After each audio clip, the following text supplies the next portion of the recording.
This is a Silverstone Metallic 1991 Mazda Miata that I purchased in May of this year. It has 23,000 original miles on it, and I paid $4,000 for it. So what's broken? Well, you'll be surprised to hear it.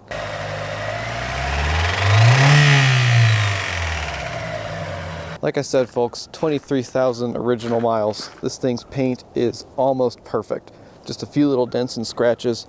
And if you don't believe me, there it is.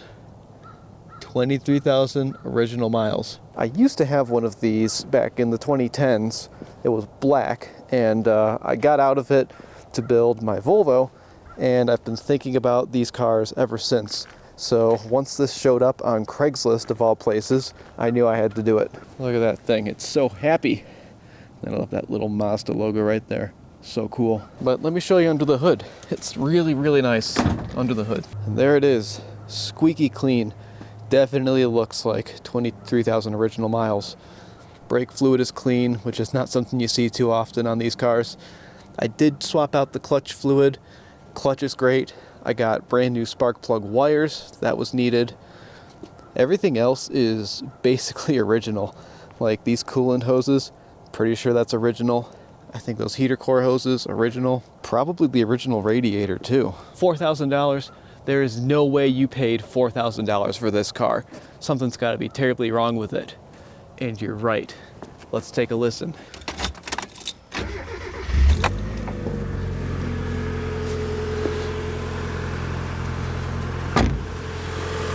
Sounds great, right? Looks great, idles great, but take a listen.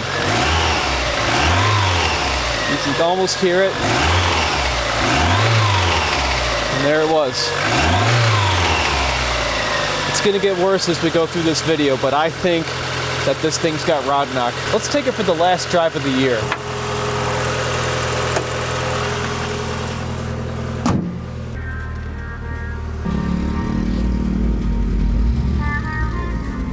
I need to tell you the story of how this thing fell into my hands. So, the original owner of this vehicle purchased it in California and drove it all the way back to Idaho, and it was their baby. The guy I bought it from, his grandfather did landscaping in that area, and one of his customers was the guy that owned this car. He made him a deal, bought the car from him.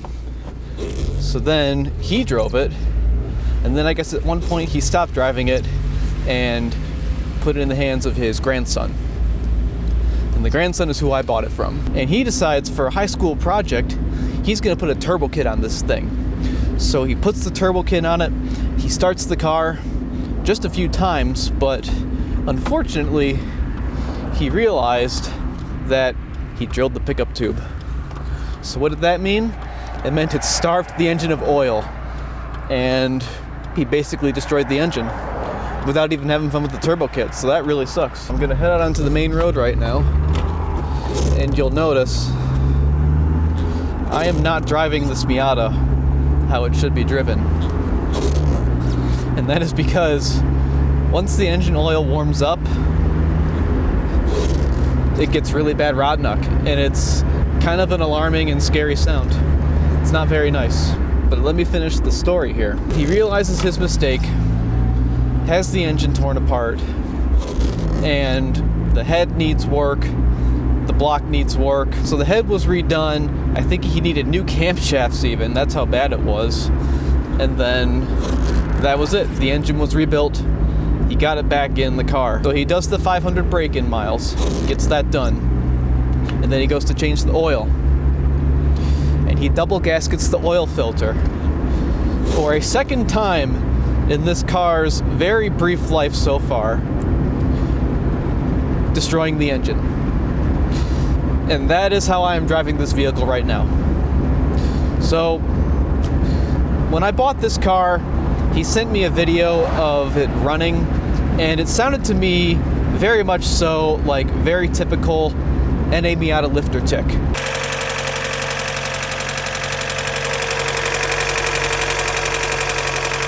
And it was making that noise when I got there, so I thought to myself, I just scored.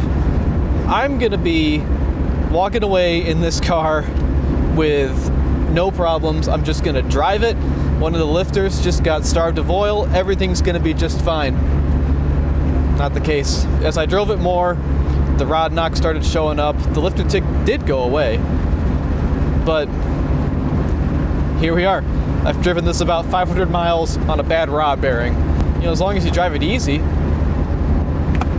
it's a beautiful, wonderful vehicle. The question is, what do I do with the engine? Do I rebuild it?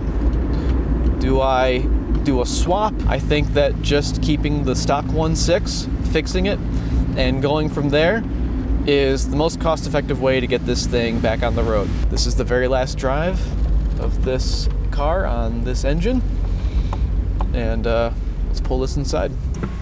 All right, take a listen. Nice sound, huh? So that's the last rev. We're gonna have to take this thing apart and see how much glitter's inside. This right here is a 1.6 liter engine I found on Facebook Marketplace. It has no spark plugs. I have no idea what the compression is, but the seller assured me it ran when pulled, and I think that if there is a situation where the crankshaft on this is beyond repair due to the failed rod bearing that I suspect we're going to find, this crankshaft should be okay. So the game plan here is we need to tear down this engine and understand what exactly it is we have here, and then we can pull out this engine and see what we have here. So that's what's coming next. Unfortunately, I did not record the engine pull or the teardowns of either engine. The Facebook engine that I got just in case turned out to be a very good, healthy core. The block was in good shape, the crankshaft was in good shape. That appeared to be, exactly as the seller described it, a well-maintained but high mileage engine. The original engine, after pulled from the vehicle, and here's a picture of that real quick, was in bad shape. The crank had already been ground, the cylinders had already been bored, there was bad wear inside of the cylinders. The crank was not too bad, but you know, the finish was less than ideal. It turned out that it was a really good thing that I bought that used engine. So I took both engines torn down to the local machine shop here and asked them, what do you think I should do? Which engine should we have machined? They told me, let's machine the high mileage Facebook engine block, because that one's kind of a clean slate. We can bore it 20 over if it needs it, and it did need it. And that crankshaft looks like it's in good shape too. However, the cylinder head out of the original engine that came out of the car was recently gone through. They checked it for leaks, they checked it for wear, and it turns out that cylinder head was actually in really good shape. It had brand new lifters, so what ended up happening is the Facebook engine block was bored 20 over, its crankshaft was polished, and then we took the cylinder head off of the engine that came out of the car, since it was recently gone through, and we're going to combine those two. And that is where the video picks back up. So that means I've got two of everything. I've got two cylinder heads, two crankshafts, two of everything. So here is the block that came out of the car. And it's a good thing I bought that extra engine, because if you look inside of here, look at all that wear on the walls. That's obviously less than ideal, and it's evident all over. Like there's the other one. And the bearings, I mean, they look not good, but not terrible either. So what that means is this block is toast, because the pistons that came out of it, and you can't see it too well because it's covered in carbon, but these are 50 over pistons, or 20 thou over in America. So basically what happened is this engine was already bored 20 over, and the crankshaft even was also ground down. So that's not good. The crankshaft looks fine. You know, it's not like the worst thing in the world, but then you look at my polished crankshaft from the machine that didn't need to be ground down. Well, that's a little bit better, isn't it? And then here's a rod bearing from this engine.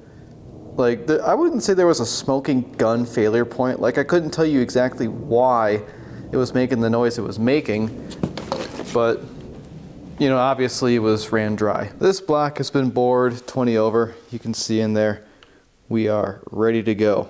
Beautiful brand new cross hatching from the machine shop. And the crank that I showed you, it just needed a polish. So we're just gonna throw this crank right in. So I've got my standard mains. Those will go right in there. Those are actually hard to find right now. Got my standard rod bearings. Those will go in as well. But then we come over here, and these are brand new 20 over pistons. This number right here is how you know a piston is oversized. And of course, with that, you're gonna need the right rings. And it turns out these rings are basically unobtainium right now. So I'm really fortunate to have a set. See, these engines were different for the manual versus automatic transmission cars, and they had different compression ratios. Part of that is this big groove right here, the oil ring, is thicker on these engines than it is on the automatic engines, which means more power. So I think the first thing I'd like to do is assemble our rods with these new pistons and piston rings. So these are the rods and pistons out of the Facebook engine, and I've got them all such that the front of the engine is facing up. We'll worry about the rings later, because we actually need to check these in the block before we can put them on the pistons. So let's begin with some disassembly. It looks like we just kind of jam a flathead in here and try and pry this little ring out. I'll try and just yank it with a pair of pliers, actually. Yep, that was a lot easier. And then this should just slide right out of the piston. So yeah, there's our pin. Looks like it's in excellent condition. Then we'll just examine the bushing in here. This bushing looks like it's in really good shape too. So that's why we're wanting to use these connecting rods for sure.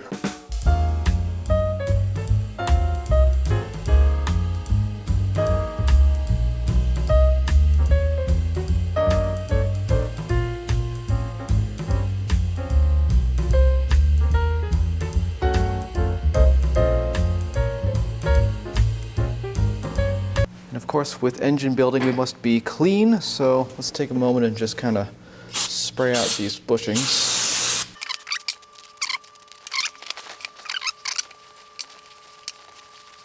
Then we'll take some of this stuff and I'll just kind of work on spreading that on the inside of each one of these. This is just an assembly lubricant. It's very thick. When we have the initial oiling happening on the engine, we won't be in so much trouble because this stuff will want to stick around and then it'll move out of the way once we have oil pressure on that initial startup. And of course, our first piston, we'll go ahead and cover this this wrist pin in the same stuff. We want this all around. Put that in. We'll take note of our dot. It's right here, which means we're going to want this like so. So we're sliding that right through. And there.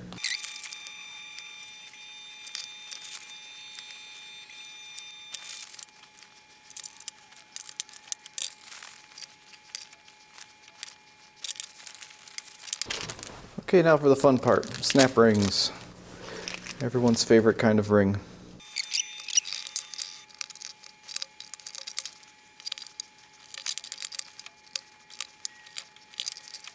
The snap rings are in there just fine. I think these are ready to go. Need rings, of course. All right, let's check our ring gap.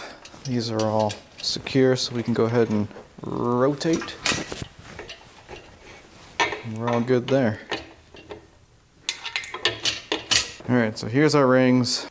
So you've got them labeled. You've got, first ring, second ring, and then third or oil ring. It says oil on it. So what we gotta do is go here to the service manual, pistons, pins, and rings. So this is what we're looking for. Ring number 1, ring number 2, and then I'm not seeing a spec for the oil ring here, so I'm gonna look something up. So I couldn't find any definitive number, but it sounds like for the oil ring, probably want a 15 thou gap. So we're just gonna throw this in here and see what's going on with each bore and then go from there. Something I'll do first is I'll take this break-in oil and I'm gonna coat the cylinder walls with it just so we have some lubrication as we jam rings in and out of there.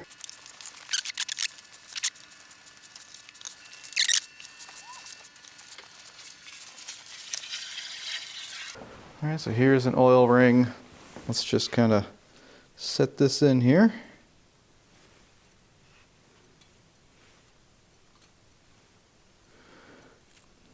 There, it's in. And then we'll just make sure this is nice and level. And we'll just push that in there. That'll be pretty good. I didn't put the gap in the right spot. Let's bring you over here. Show you that gap. Whoa, calm down, camera. So we're gonna take our feeler gauges. We'll pick out a number that might make sense. Let's start with that 15 thousandths of an inch we were wanting to target.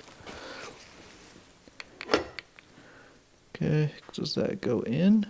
It does. So let's go up to like 17 real quick. Let's see if that still fits. Okay, I'd call that about 18 or 19. It starts getting a little tight around there. And of course these oil rings like to move around a little bit since they're so flimsy. Carefully pull that out.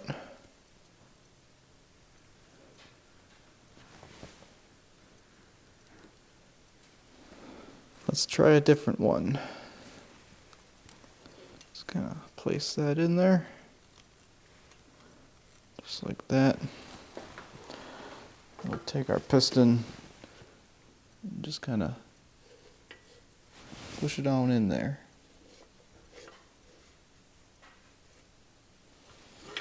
That should be all right.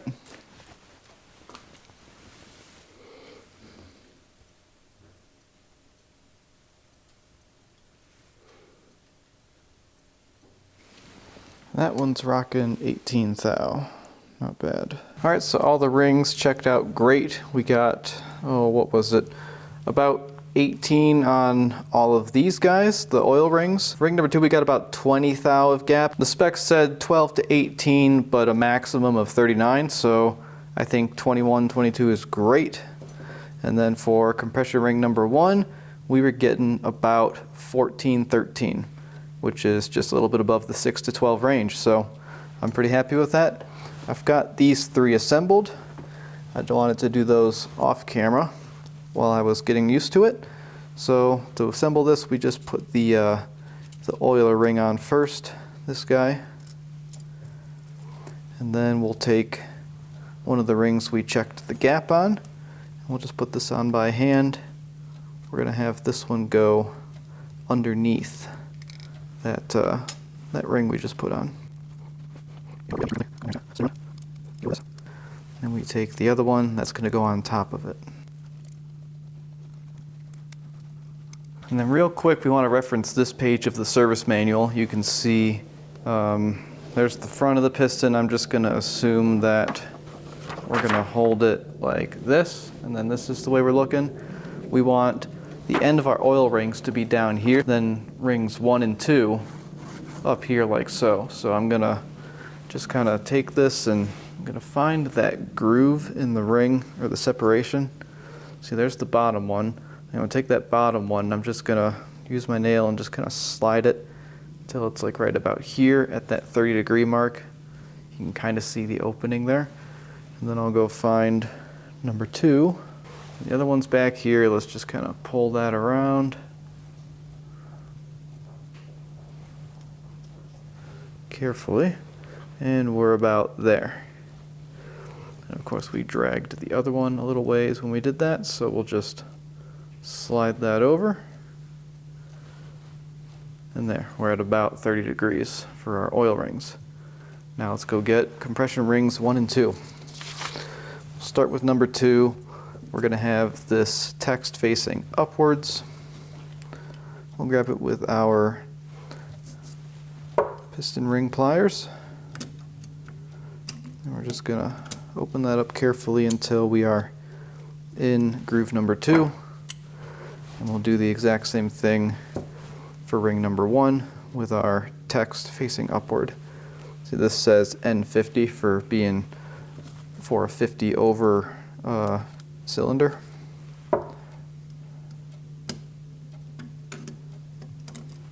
And of course these are a little bit easier to align, but we want ring number 1's opening to be over here, and ring number 2's opening to be over here. You can see those kind of poking out there, number 1 and number 2, just like that. And we're going to leave these here for a minute. It's now time to check our bearing clearances on the crankshaft. Now, how the heck do you check your bearing clearances on the crankshaft? Well, you use something called Plasti-Gauge. All right, so we'll take our caps and move them to a safe place. Now I showed these earlier, and here they are up close. These are our main crankshaft bearings. We want to check the side. It says STD on it for standard, and that's what we want because our crankshaft was never ground down. It was only polished. Now these guys, there's two different kinds. You've got the one with the groove and the hole in it. That's what's going in here, and you want to make sure you line that up properly because there's a hole in the block that lines up with the hole in the bearing so you can get oiling. Then here's the other type. This goes in your cap. See, there's no groove there. So here I've got some clean engine oil. I'm just gonna oil this a little bit so that it kind of goes in easier. And it should just kind of snap in easily. Just like that. Just make sure you're flat there and flat there. Then once we torque the main caps, we will know that that's fully seated.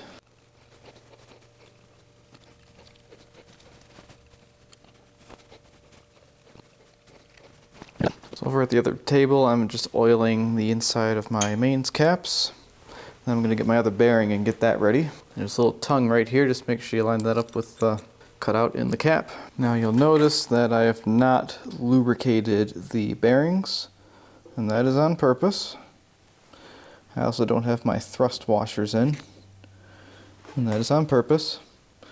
All we're going to do is we're going to check the clearances on this thing. And that's where this stuff comes in. This is called Plasti-Gauge, and this particular one is for measuring between 1 and 3 thou of clearance.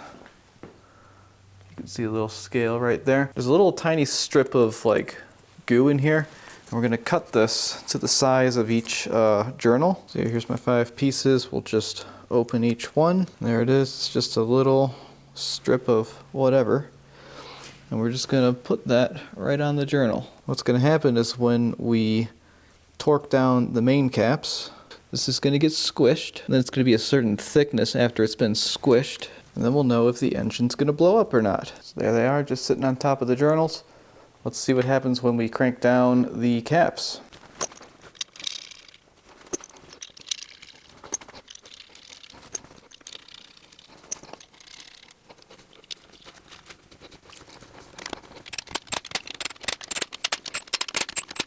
Torque spec is first pass 22 to 27, and then second pass 40 to 43 foot-pounds.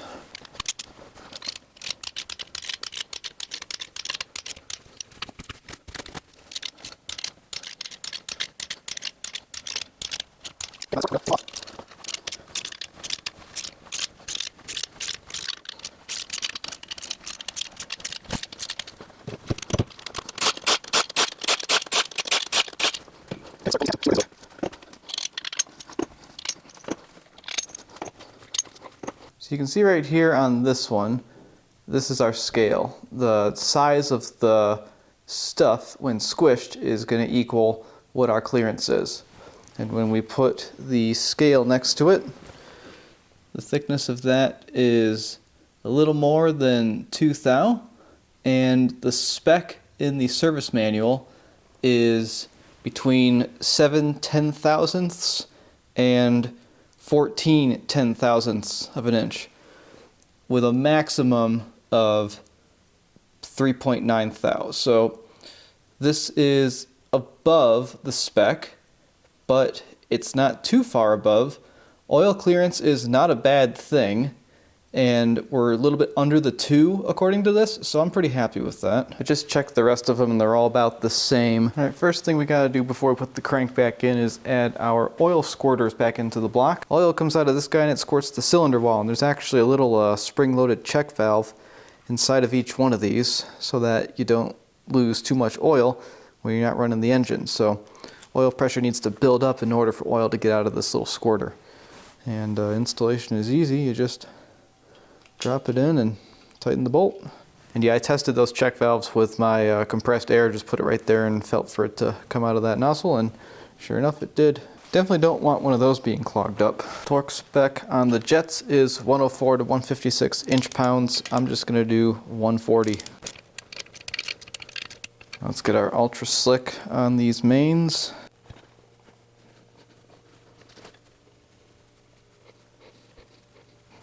We got to get new thrust washers in here. These basically go right in here, and they're going to keep the crank from doing that motion. And I'm pretty sure these guys need to be on the outside so that oil can get in here between the washer and the crank.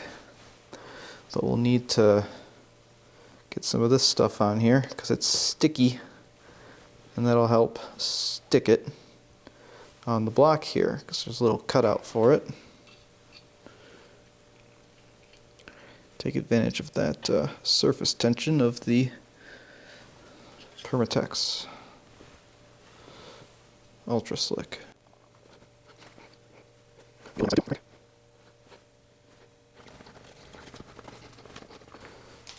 And now let us carefully drop this in here.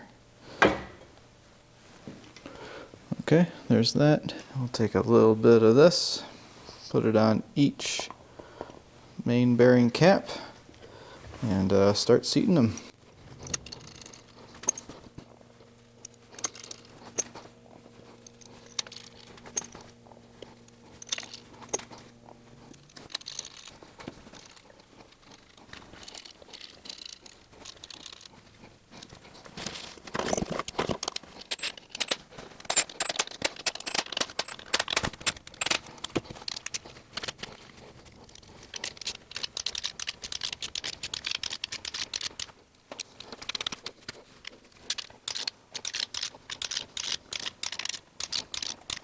And this should turn freely. And it does. Wow. It's pretty nice, not gonna lie. And of course, how could I almost forget? We gotta install our rod bearings. And they look like this. So rod bearings are pretty easy. They are all the same. So we just take our cap off. Got a little tang right there. Line it up with the matching geometry on the cap. Just kind of snap that in there, and there it is. Then on the rod itself, same deal. We'll just line up that little notch on the bearing with the matching geometry on the actual rod.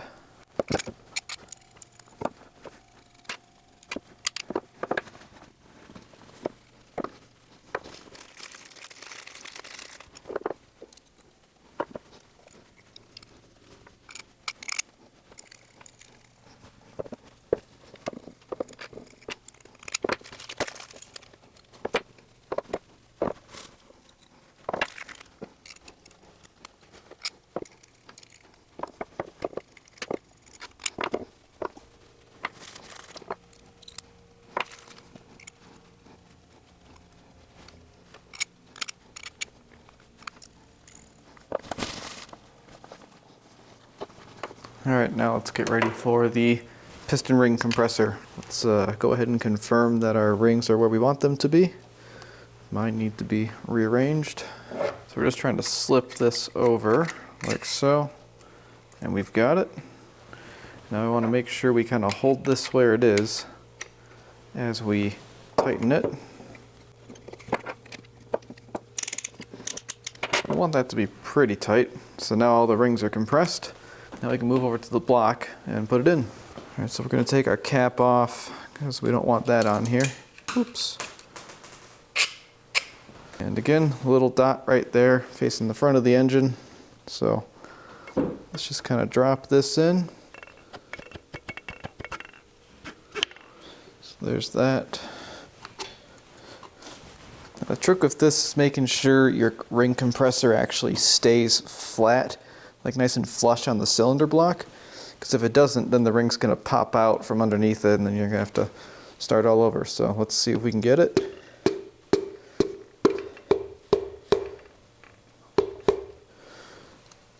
Okay. Looks like I might have to tighten a little bit more. I don't like how hard I'm having to hit that. Again, keeping it flat. So one more notch. Let's try that again. There we go. And that's it. Easy. I'm actually going to go in a little bit more and then flip over, because what I want to do is check our rod bearing clearance before we put the rest of them in.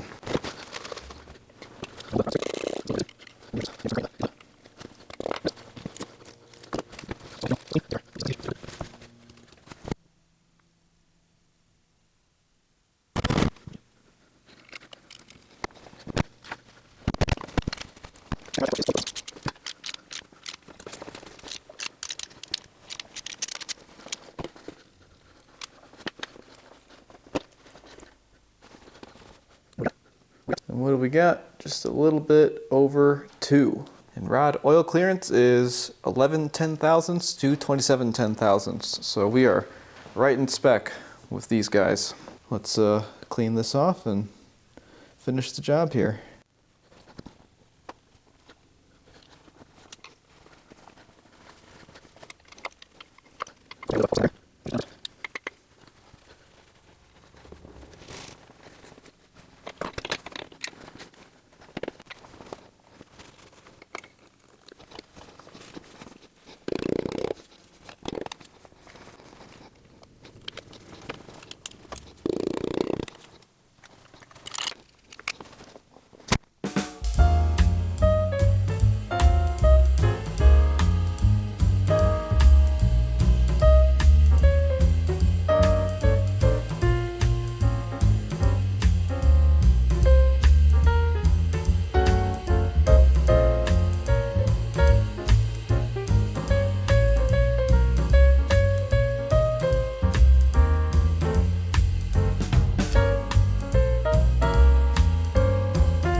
The rears, I'm going to use the car to get them out because my spring compressors, they won't fit inside of the spring. It's just a little too tight, so I'm going to do, by the way, I've got this out, I've got the shock loose, I'm going to put this back up in the car. Make sure my mounting holes are through the chassis. And then I'm going to go in the car and I'm going to take out the 17mm nut that the strut attaches to the top hat with.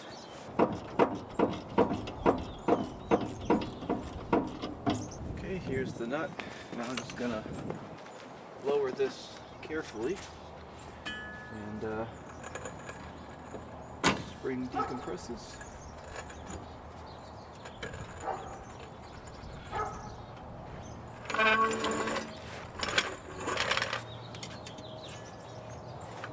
Under a little bit of tension still. So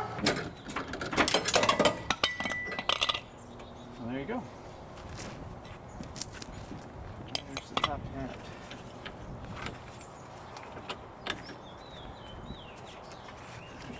There's the spring.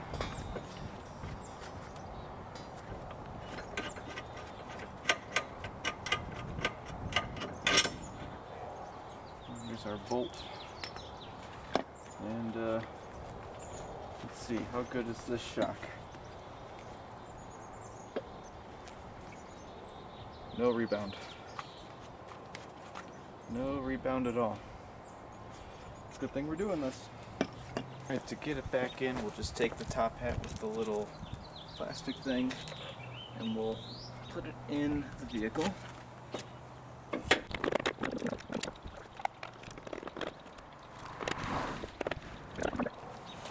We're about to fish this in here.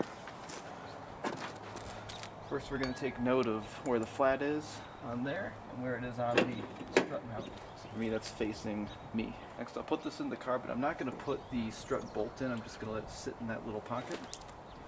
Then I'll take my spring. Before I do this, I'm going to make sure I've got this washed around and my bump stop stack up correct. And we'll just slide this spring on here. We're going to want this part to be kind of in one of these openings here, the end of the coil spring. And then what we can do is push down real far and lift up the mount.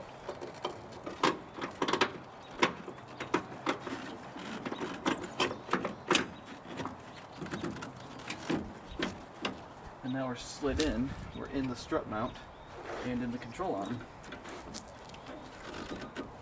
Here's the sketchy part. Take the jack and put it back under the lower control arm. We're going to start pumping it up. And of course we don't want our spring, we don't want the spring to go shooting out at us, so we're going to keep our strut straight. And we're going to look up into that hole to make sure the strut rod starts going through that hole.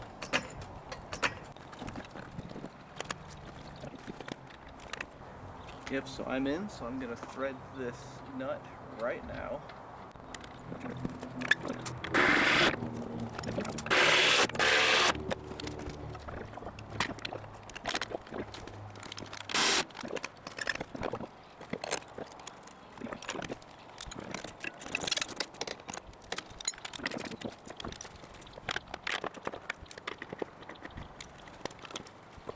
And of course there was a bunch of stuff in the trunk I had to get out of the way, like the battery and a shield for the fuel fill hoses. I don't have my sway bars on yet because I'm waiting on bushings and end links, so can't do that yet. But I'm glad this is in here. I need a nice day like this to get the shocks done. Real quick, let's take care of one of the easiest Miata mods in the world. Door bushings. So the original door bushings on this car, they're like a soft rubber or soft-ish. These are still pretty tough, but what happens is the door on the Miata is actually a very important part of the structure, and when you have a stiffer door bushing, you can increase the rigidity of the chassis. And I bought the 5X Racing kit. You can get these on eBay for like 20 bucks. The 5X kit was like 50, which is a little bit expensive, but I was already buying stuff from them anyways. And they make them out of a very specific kind of material. So my thought was, you know, you're paying for a premium product, it's going to be a premium result. It came with the hardware, but I have no problem with the original Miata door hardware. So I'm just installing this very lightly first so that it's kind of adjustable. Like if I do that, it stays. If I do that, it stays. So when I do this, it'll stay. And then I can come back in and tighten it down.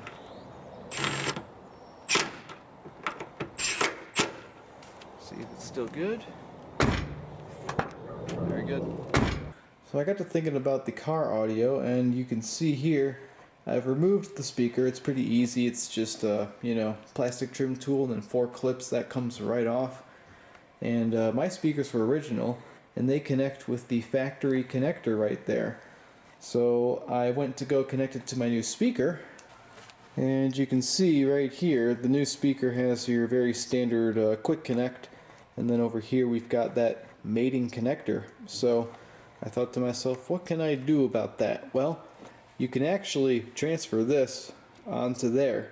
And fun fact about these speakers, I had a Jeep Cherokee XJ that I sold in 2019, and I'd installed these speakers in it after I'd replaced some like cheap Amazon speakers I bought, and I took them out for the sale of the vehicle and held on to them all these years, 7 years. And I've been waiting for an application for them. Like, they were decent speakers. They weren't that expensive, but they were good, and I decided to keep them, which was really quite petty in hindsight. But I just can't believe that today, 7 years later, with this car, we finally got something that they'll work with. So here's the passenger side speaker. You can see it's okay, but what's missing? The connector. So I'm going to show you what I'm going to do to get this connector transferred. First thing we're going to do is drill out this little rivet thing right here. Just hand drill, and any drill bit should be just fine. There, that comes right out. Next we're going to heat up the soldering iron, and we're going to disconnect the wires from the connector. You can see they're just kind of connected like so. So we'll just heat these up right here with the soldering iron.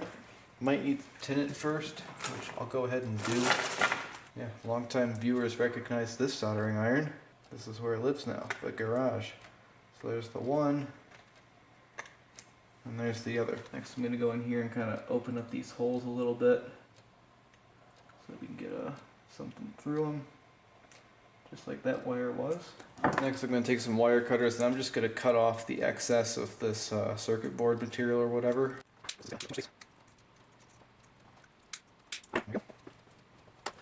Next I'm going to take a little piece of wire. I'm just going to, I'll strip it first,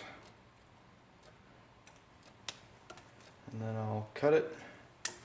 Next I've chucked up this wire in the vise, and I'm just going to take one of the through holes here that I cleared out with the iron and just put it right there. Maybe I'll give that a little boost so we've got some conductor exposed on both sides. Yep, I like that. And we'll just take the iron and give a real nice helping of solder to that.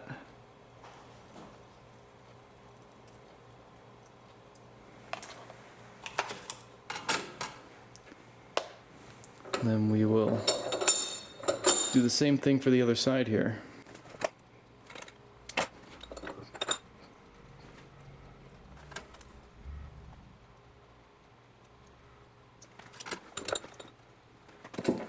Next I'm going to remove all of the insulator on this wire.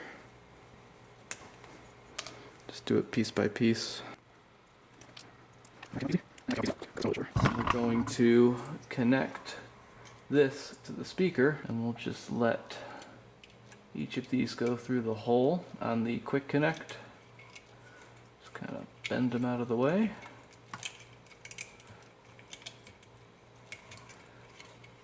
And do that until we're more or less bottomed out on these connectors here. Now it's a little goofy doing this because of the speaker's magnet. So you just gotta be aware of what's happening with it, like that. You just pulled the iron right into the magnet.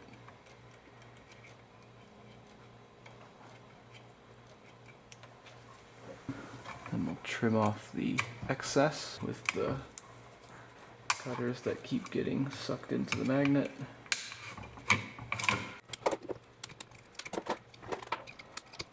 And there you have it. Look at that. This will plug right into the vehicle. And yeah, that's pretty sturdy. As long as this can support the weight of the speaker, you should be alright. Oh, and we're going to want to remove this little foam strip from the back of this speaker and use this with the new speaker, or stick it to the actual vehicle. Okay,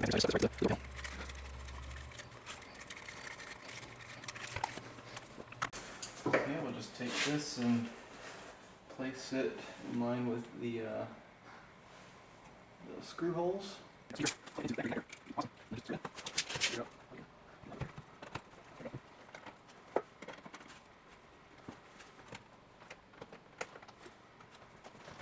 Alright, so we're back in the garage. We power washed the engine bay, so now it is really clean, which is, you know, something we're going to want out of a 23,000 mile car, right? So tonight, let's move on to the transmission. So we've got two objectives here. We've got some seals behind the throwout bearing here that we're going to replace, the input shaft seal and the oil cover seal. In the back, unfortunately, I already replaced the output shaft seal. It was very easy. You just tap at that metal ring from behind to get the old one out, and then you just carefully tap the new one in. But in this area, we're going to do our shifter rebuild, and we bought a kit from 5X Racing. So let's start right there.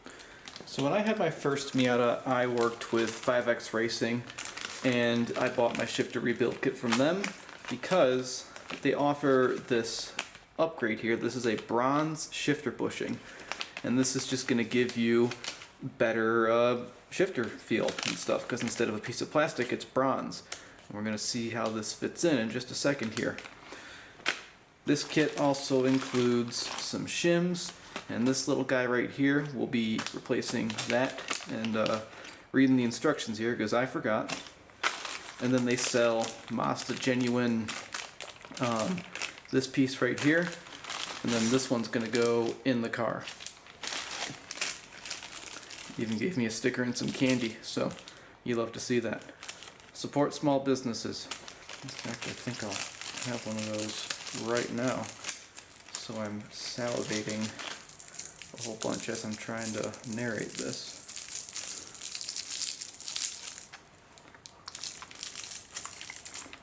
Oh, interesting. It's like key lime, really good. I think I had this sticker on my top window last time. I'll have to put it on my toolbox or something. Anyways, we got this bolt loose. Oh yeah, all three are loose. I must have loosened them at some point. And you can do this in the car if your transmission is in the car. But, you know, obviously mine is not. And also, obviously, this is supposed to be one piece. It is not. So right here, there's our shifter bushing, and then there's that little plastic piece in the shim kit. We'll be replacing those. I guess first thing I'll do is I'll take my little suction thingy and I'll start removing this old fluid.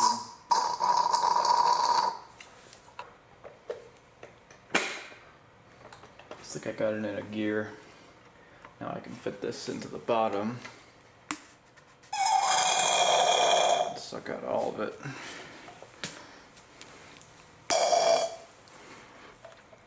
I think that's all of it. And this is the nice part of doing it out of the vehicle, is you don't have to worry about dripping a bunch of really nasty gear oil on your nice seats. Try and get that back into neutral. Okay, it's back in neutral. So I got the plastic bushing off by very carefully taking a large pair of channel locks and just kind of prying it up. Next I'm going to try and get out the locator guy right here. Just a simple flathead for that. Comes right out. And since this boot is broken, we'll just break it more. Or taking wire cutters and just snapping it. And we can slide this up, hopefully. Yep, there we go.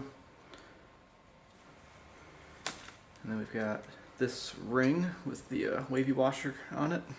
So now we can start reassembling. First, let's add our shim. Next, let's add the wavy washer. And then we'll add this guy with the little notch underneath the pin there.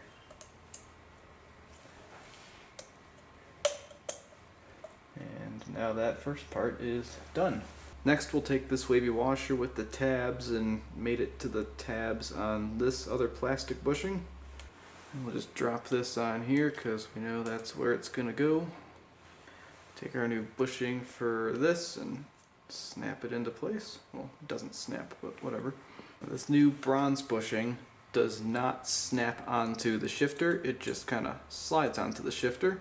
So we're not going to install it like this, we're going to just place it in the turret, stick it on my finger and kind of drop it in there, just like so. Now we're going to take our shifter and align this guy with the little pin here and just drop it in.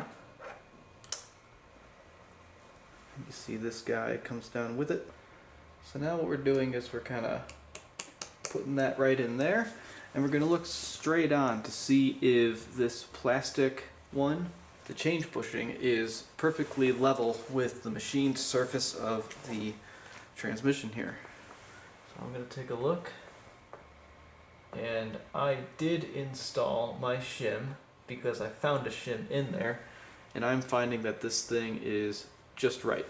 So my height is good, my shim is necessary. I guess sometimes the shim is not necessary in there. Now that we're happy with this, we'll go ahead and remove it. And our bushing came with us, so we'll just put that back in there. And then we're going to fill this with oil again. This is the only thing that seems to work, in my opinion. When I had my last Miata, this is the only thing that I could get to make the shifting smooth on this car. This is Motorcraft XT M5QS.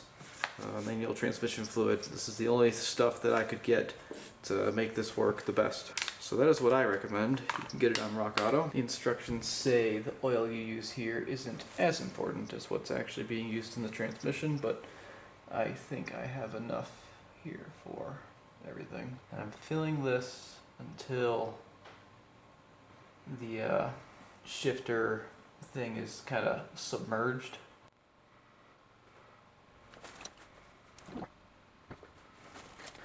Now it's fully submerged right up to the part that the shifter drops into. See where the bushing is sitting in there? It's filled right up to the top of that. So of course, before I do my final install, I'll make sure this is perfectly clean. As perfect as a paper towel can get it. And we'll just drop in. Line up with that little pin there. And we'll take our new one of these guys. See, it's got a little seal right there. Now they said to use WD-40 to kind of slip this over, but I'm just going to use this dry lubricant because I'm feeling it. So,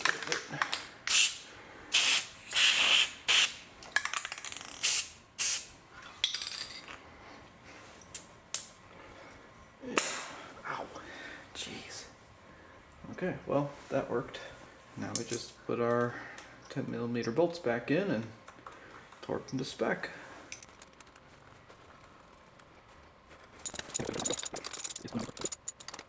And now we're flipped around to the front. Alright, but that's how that worked. Just had to pull it straight out to release these little clips here. This is our OEM throwout bearing, I think, and honestly, it feels absolutely perfect. Which isn't really a surprise, given that... Oh, but actually, it feels good, but when I spin it, I feel a little bit of vibration inside. So this does need to be replaced actually.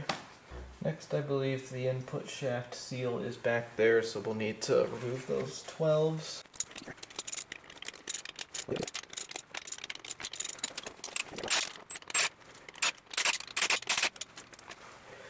And will this come right off? Yes, it will.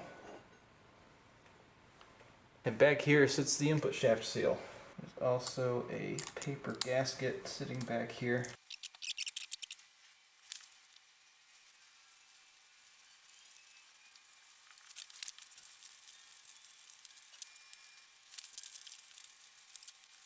That's about as clean as I wish to be. I got the old seal out. This one's kind of difficult because it's installed backwards. What I ended up doing was I took a small flathead screwdriver and just kind of tap it in lightly there until I could kind of move it like this. And then I took another small flathead and kind of snuck in until I could lift it up with a bigger flathead finally. And in doing so, I gave it a little tiny scratch on the board, nothing bad. I just took some sandpaper to it, knocked down the raised part, and then I'm going to take the tiniest little bit of RTV and just kind of fill that in, and then install the new seal. So got a little nick right here too, but that's not part of the sealing surface, so I'm really not worried about it. Go ahead and clean that out. Break out the sealed driver set.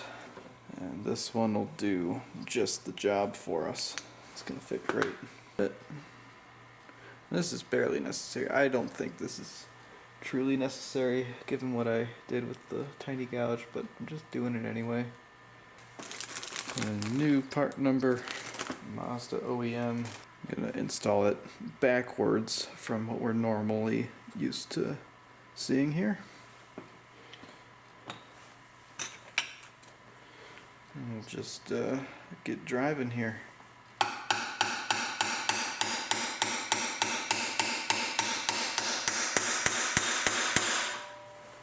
Wow, that went really nicely. Normally they don't go so nicely. Alright, coming back over here, we're going to take this shim and we'll put it on the housing in just a second. This right here is where the seal rides, so we're going to want to make sure that's really clean. We'll want to take a small amount of grease and just put that on there so that our seal gets put on nice and smooth. And we'll apply a little bit to the seal itself as well, right on the lip. And I mentioned this shim. I'm going to put some grease on this so that it kind of sticks to the housing and hopefully doesn't fall out or something as we go to install. And here's that new seal. This can go on dry. Line this up properly. Yep, there it was. I'll take one bolt and kind of have it in there so that things stay intact. In fact, I'll take 2 bolts and do that. Now just like that, our shim is held on. The seal is in place. We can just go right over the shaft here.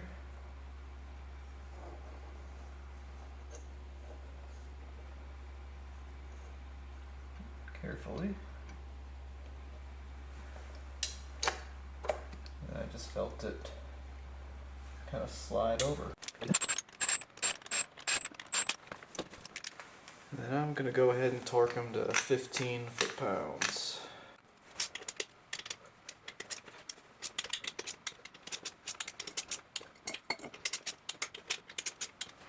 And we got our brand new clutch kit here. Nothing wrong with the original clutch, but you know, this kit is $120, so you might as well just use it. It comes with the brand new throwout bearing, and that's what we're going to want here. So yeah, here's how the throwout bearing works. It rides on this clutch fork. The clutch fork is kind of pushing this way, and it can rock to kind of, you know, do that whole thing.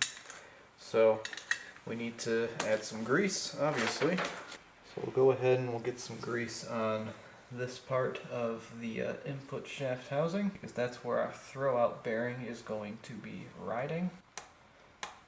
So yeah, I'm checking that, and then I'm going to wipe the excess off the back. And we want to be sure we get grease at this point and this point, because that's where the rocking is happening for the bearing. Little ball right here where the clutch fork is secured. We want plenty of grease on that. In fact, I'll put some in here as well. So now I believe I'm ready to put this guy on here, slide this in, and then I think I just push down to get that locked in. Yep, that feels right. And there it is. And then of course, over here, let's just get some grease on the splines here for when the clutch is actually installed.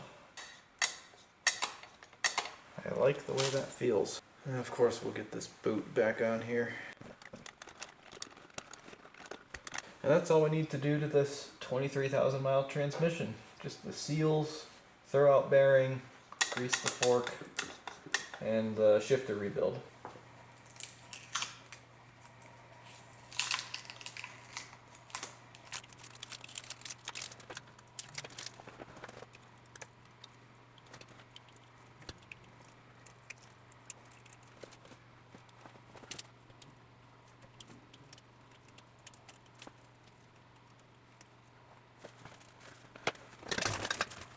Alright, we're getting started here with the oil pump.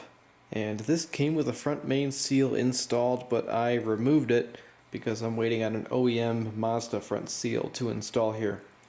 You'll notice when I turn it, it sounds like that, and that's because we need to prime it. So I'm just going to dump a little bit of oil into there with this funnel, and it will spill out of here. That's the output.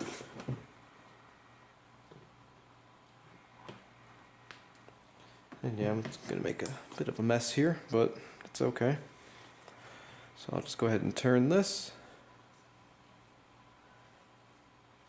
And we should see oil start coming out, and there it is. So now we have oil kind of built up inside of here. And when we go to start this, it is primed, and it will not have trouble pumping oil out of the oil pan. Could have brought this over here. Let's pump the excess into our assembly NUSA. Next we want to get this ready for sealing, so obviously want to clean all that oil off of where we were just getting some drainage. Now here's a fun little fact. This is the old oil pan off of the junker engine. You see there's no groove right there for an O-ring, and then this one does have a groove for an O-ring right in there. So though this used the paper gasket from the factory and this kit came with one, I'm not going to do that. Instead what I'm going to do is I am going to install this O-ring into here, and this is going to actually maintain our oil pressure. And then I'm going to use RTV and put a bead along all these spots where there's like a little groove cut in. That's where we're going to want to be sealing with the RTV. Alright, so the O-ring is in, that should be okay. I've got some leftover Toyota FIPG, or form in place gasket, that I'm going to use here.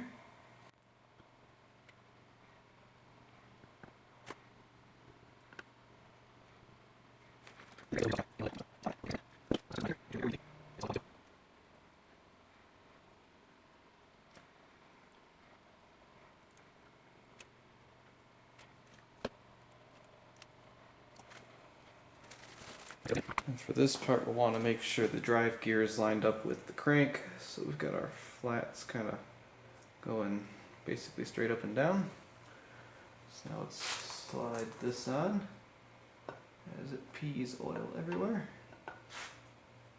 There's that. And then we have some dowels.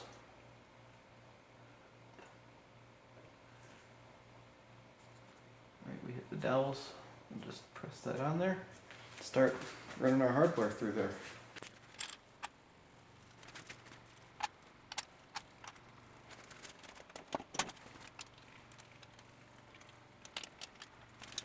We'll call the torque spec on these 15 foot-pounds.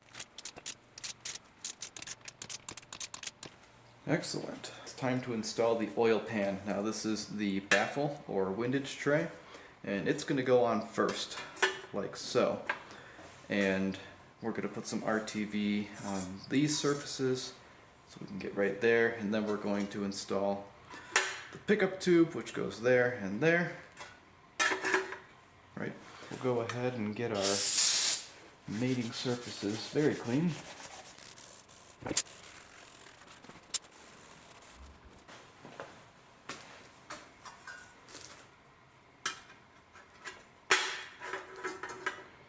Pretty sure that's the way. Double check. Yep, pickup tube's gonna want to sit just like that. So let's go ahead and apply the seal.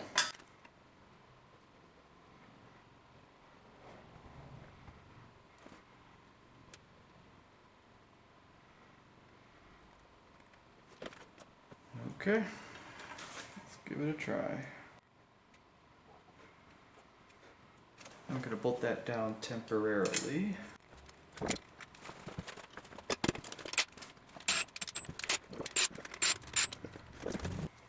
Now we're going to get our rear main ready. Now I bought an OEM rear main from Mazda Swag. It's kind of weird. I was going on eBay and there were a number of different OEM rear mains available. And some of them were 15, some of them were 40, and the one from Mazda Swag was 30, so I think there's a counterfeit one of these going around, so I just made sure I bought the good old OEM one. And we have two options for this. We can either install this seal now, or we can install it once the engine is off of the stand. But I'm electing to install it now, because I'd rather have the ability to just kind of do what I'm doing here instead of kind of doing the whole tapping thing and hoping you get it right. I'm not really interested in that.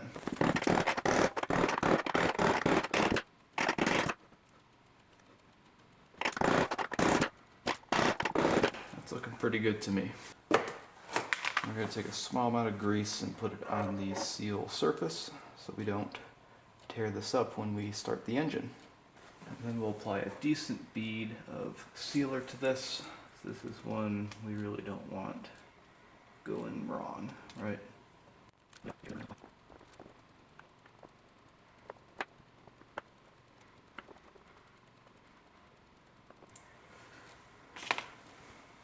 we're going to sneak in here and hopefully get it on. Small amount of sealant on the crank. I don't want sealant getting on the rear main seal.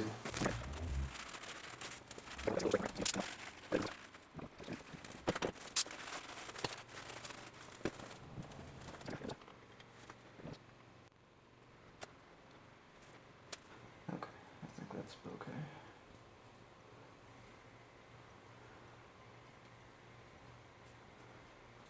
Okay. Come on, rear main. There it is.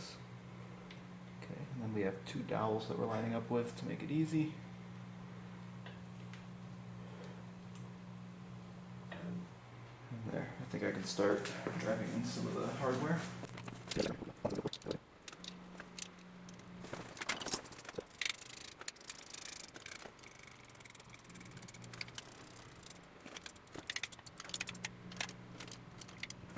Alright, now it's time for the oil pickup tube. We've got our gasket right here. Here's our pickup tube. I cleaned it up.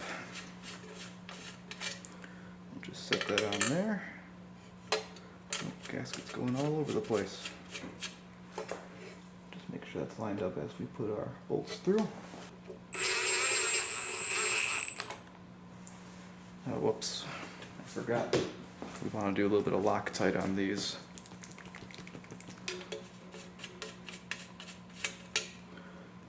Get that done here.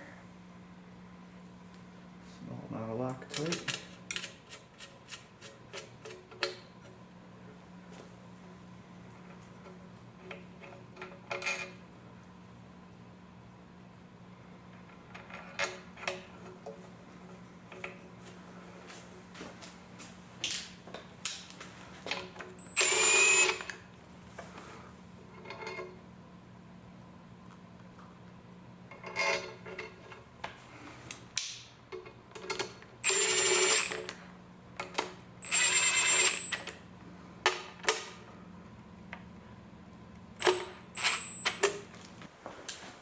torque spec is 69 to 95 inch-pounds. I'm gonna go 90. There's 90.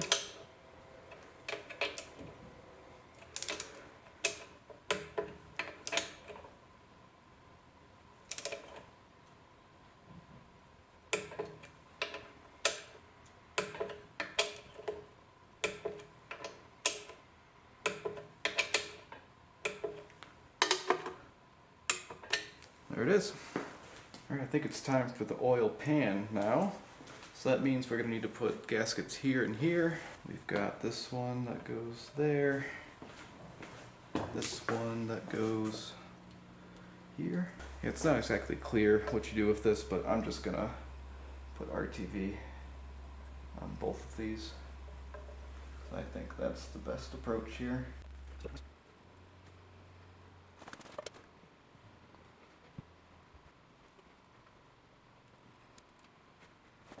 Alright, it's time to bring this thing home. Let's get this thing sealed up.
And there it is. Put this little guy on while I've got it in view, while I'm thinking about it. Pretty happy with the availability of parts from Mazda for this engine still to this day. It's pretty cool.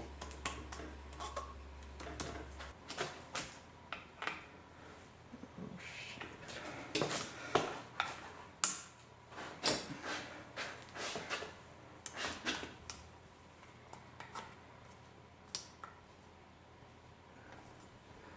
There we go. Nice and sealed. And I'll do this while I'm thinking about it too. I lubricated the gasket first. Alright, let's go ahead and get our genuine front main on. And for this, I've got a little 3D printed tool from Beavis. Some guy, he's got a YouTube channel, and he designed a front main install tool. And just put the 3D print file up out in the public for anybody to use, and that is awesome. Like, I could have easily designed this, but you know, this just makes life very easy. All right, I've got a question for you guys watching at home. Who here found my channel because of the Jaguar project, the LS swapped Jaguar?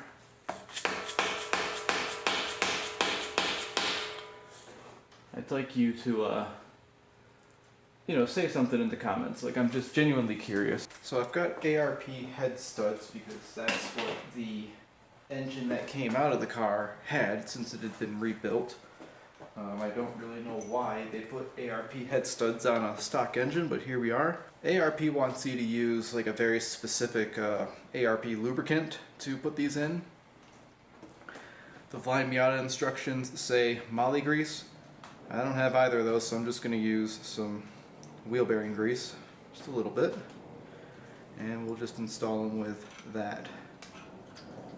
And then we hand tighten these.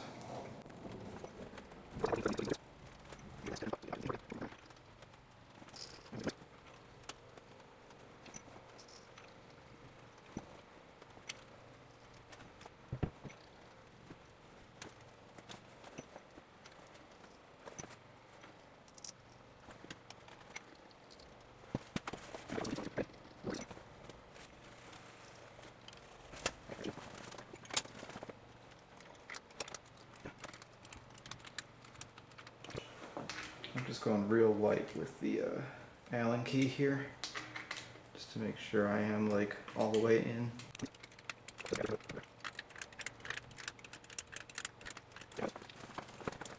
Now, funny enough, it's pretty easy to forget this part. Our head gasket. Looks like we go like this. That seems good to me. Of course, off camera, the mating surfaces were cleaned very well. Let's see. There we go. Let's get it in the dowels. Are we in? There's that one. Looks like that one's in too. Okay. Time to get the nuts for the studs.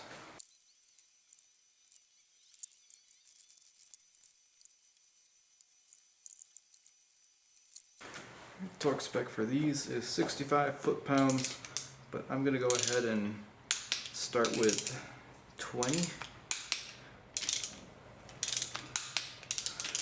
And then I'll do 45.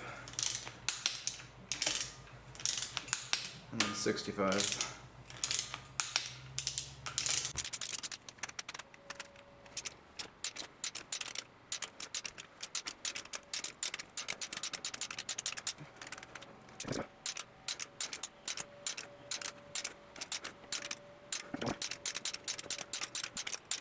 There it is.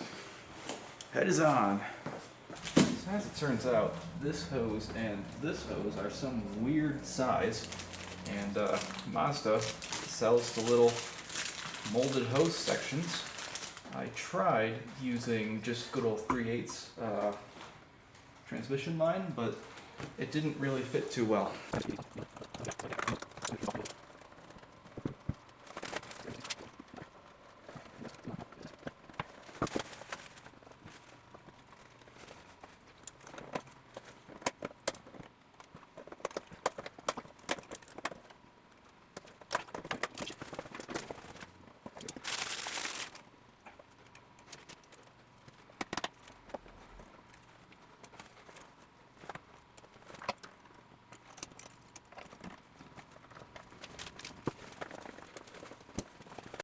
Alright, let's figure out these cams.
This right here is probably the only time in my life I will ever reuse a water pump, because this came off of the engine with only a few hundred miles on it.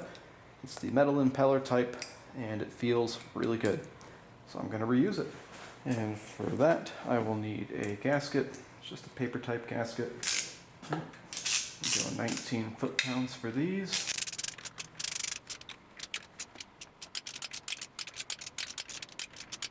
Getting about ready for timing. Let's go ahead and get this gear put on.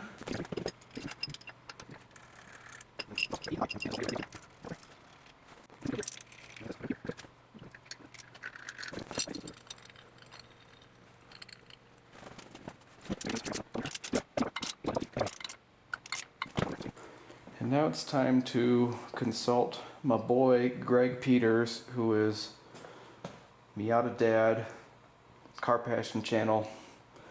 Partially the reason I do any of this is because he had videos in the late 2010s doing all this stuff, showing how to do everything, and it really gave me the confidence to go ahead and take it on myself. So without Greg Peters and the work he did making those videos, I can't say for certain that you'd be watching this today. So Greg, if you happen to be watching this, thank you. I really appreciate you a lot. See, there he is, number one. Belt, you want to make sure that cylinder number 1 is at top dead center. And what that means... You know why I have these two wrenches? It's for this very job. I bought them after I watched Greg's video. What I'm about to do is I'm lining up my cams with what is top dead center, and then I'm gonna C-clamp these together to lock them in place. I was supposed to do this first.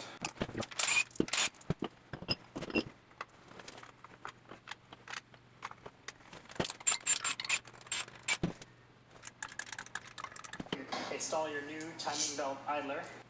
I'm gonna get the spring on here. That's gonna grab right there. And then I want some pliers so I can hook it onto that little peg there. Not feeling great about this, but I'm gonna mess it up. Or not. There, that was actually really easy. That's where I hooked on the spring, right there. Alright, now we can put the cam gears back on. And I was correct. E needs to be facing up. And I needs to be facing up.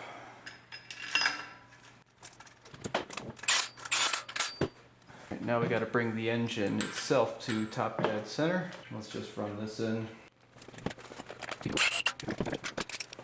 We want to get the little notch right there. Oh shoot. Should have left the wicket key in. I can see. Okay, so I've got that lined up, and I can feel it in the engine too. Right there is top dead center. Next we gotta loosen this a tiny bit and pull it back as far as we can and tighten it, because that's gonna allow us to get the timing belt on with ease. And we've got a brand new timing belt, which is a good thing. We like new timing belts. We'll go right there. Okay, anyways, so we've got that now. Let's get that on there. Go there, go there. Let's come on up.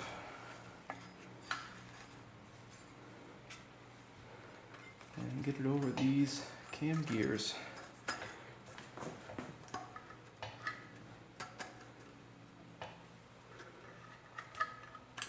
Alright, to make sure we're timed correctly, there's a few things we need to look at. Number one, that the engine is at top dead center, and it is. But up here is where it's important. You've got this little notch right here and this little notch right here. You want 19 teeth between. Yep, got 19 teeth. That's great. And then we've got our E right there and our I right there. But then right here we've got a little E and an E and an I on our little cover here.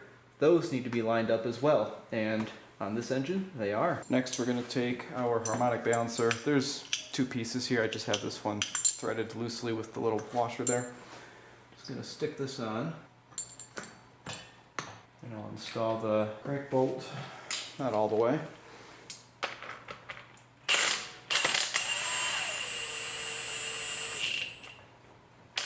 Now we're going to take these off and we're going to set the tension on that. The way we do that is we loosen it back up, let it kind of do that. Then we'll turn the engine for, I don't know, 2 cycles. Bring it back up to top dead center. Double check the timing again. Okay, so that's good. Go ahead and tighten this. Tighten both, I guess. Timing tensioner bolt is 27 to 38. We'll go 35.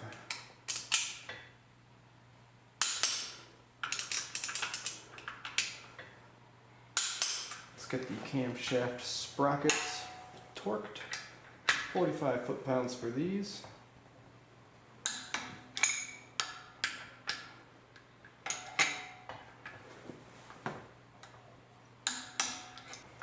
Got little covers here. I want to get those back on.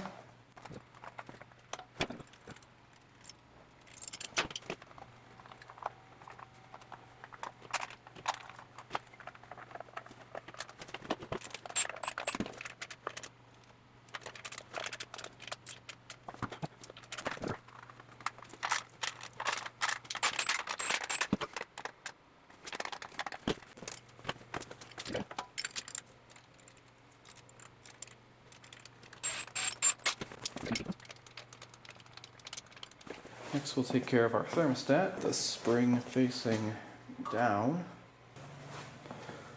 And that goes right there.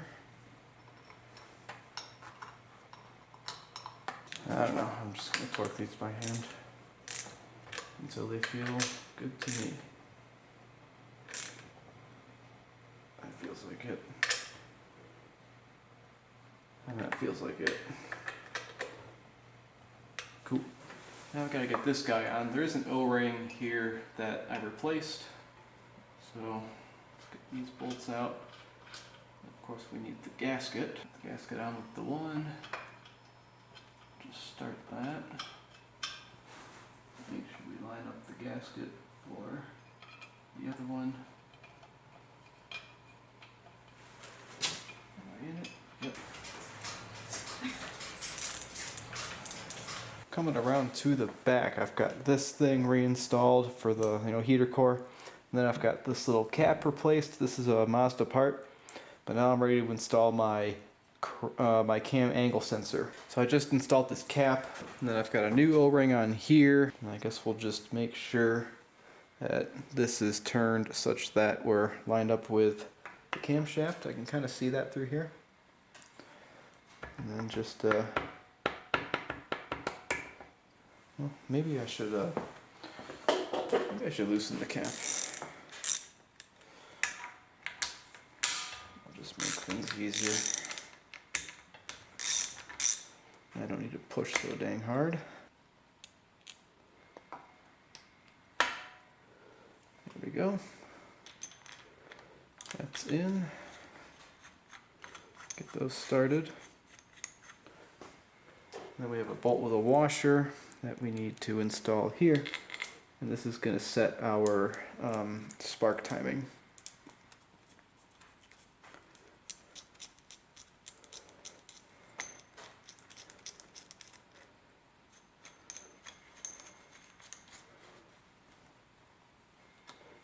And with that done, I think we can go ahead and do the valve cover.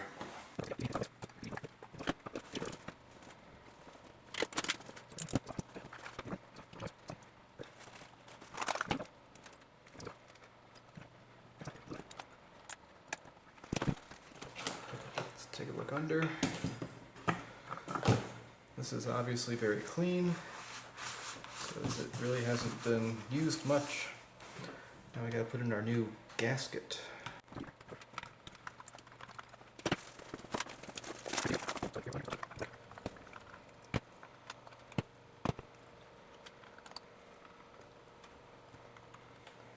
Okay, we're all nice and set in there. Something I like to do with these kinds of gaskets is I like to put some oil on the sealing surface, because what that allows it to do is seat properly. It allows it to kind of slide on that dry aluminum surface on the head. So this has worked for me. plenty of times in the past. That's just what I like to do. Now it would be just fantastic if this thing just kind of set with no problem. So let's see what happens when gravity tries to knock this seal out. Is anything happening? No, it's actually pretty good. Okay. Oh, almost forgot a very important step. Need to put RTV on the cam caps.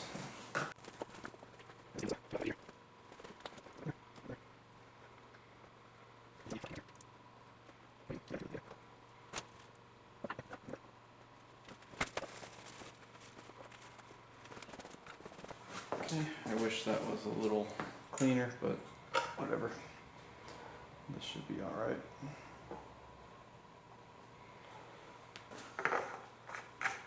Let's pop all our nice pretty bolts back in here and get this thing torqued ASAP.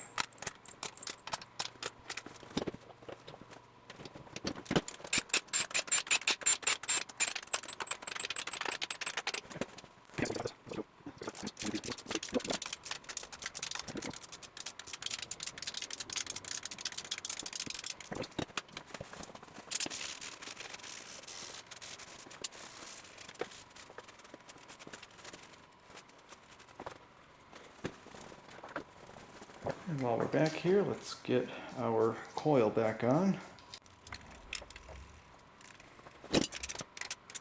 One thing I'm pretty excited about is I've got OEM Mazda replacement coolant hoses here. Because what a lot of people do is they'll do stuff like this. This is what I found on this car. This might be a Mazda hose, but what people will do is they'll buy like bulk 1/4 inch or 5/16 and they'll just replace all these. And they might lose the clamps and they might use something hideous like this. So we don't have that on this one. Let's get some Vaseline on here so we can have a easier time putting this on. And I've just got some extra clamps laying around so I can get the proper clamp on here.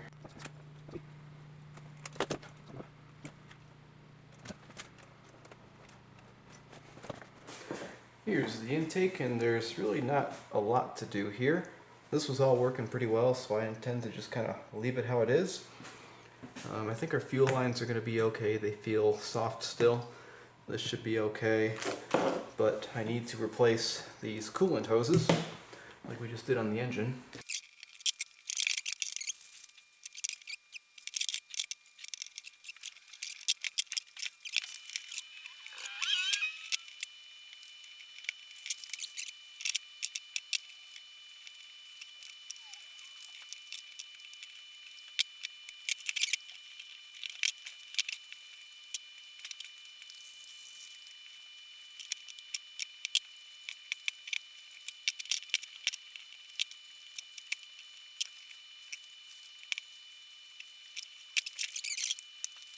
Another thing I bought that I'm pretty excited about is a brand new OEM exhaust manifold. The originals all crack in the same place and you get this nasty exhaust leak sound, and I don't like it. Yeah, this will just slide right on here. Of course, you need the gasket and all the hardware, and this guy will slip on with the bolt. Then we'll need to install the O2 sensor, if it will come loose. It did come off somehow, so that's cool. Yeah, I'm happy with that. I like how that felt. Guess we can get the thing installed, eh?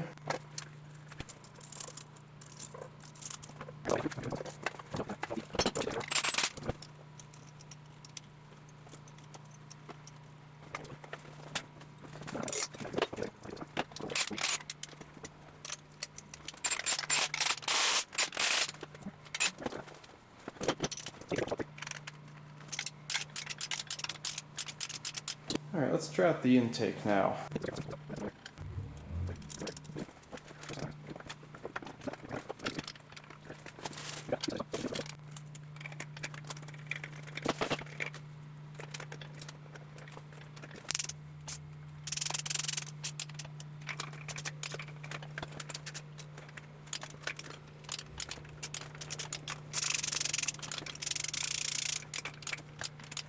just got the AC and power steering brackets installed. Just torqued until it felt good. One thing I didn't realize is this bolt right here is for the oil pump, and it goes right through the AC compressor bracket. So I had to replace it with the one that was here. Totally forgot about that, but it was pretty easy. Just undid it and torqued it as if it was the right one. Looks like we've got two little things to plug in now that we have our intake on. We have this little sensor or sender for coolant temperature, and then we have this one also for coolant temperature. And our O2 sensor will plug in somewhere.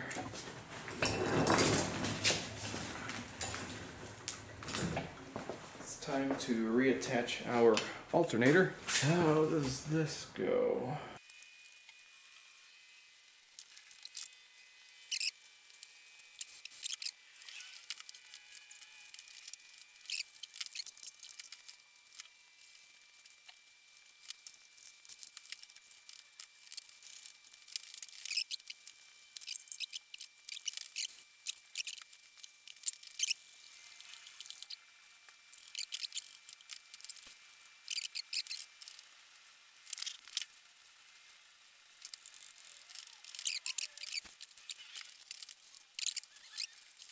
Alright, time to get these spark plugs in before I seriously regret it. I have to check the gap on all of them, make sure they're okay.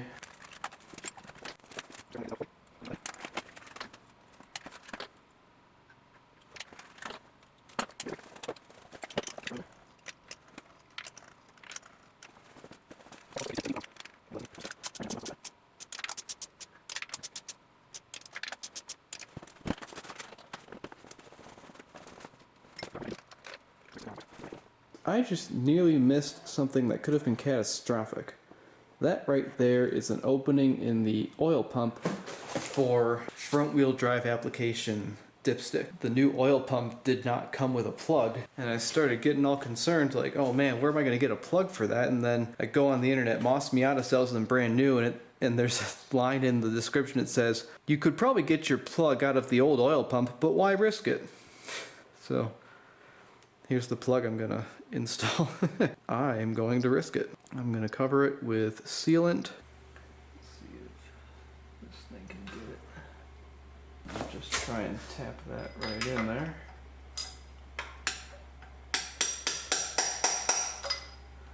And that should do it. I'm looking around at my parts pile and I don't see anything that is supposed to be on this engine, not on this engine. So I think it's time to pick this up and put the transmission on it.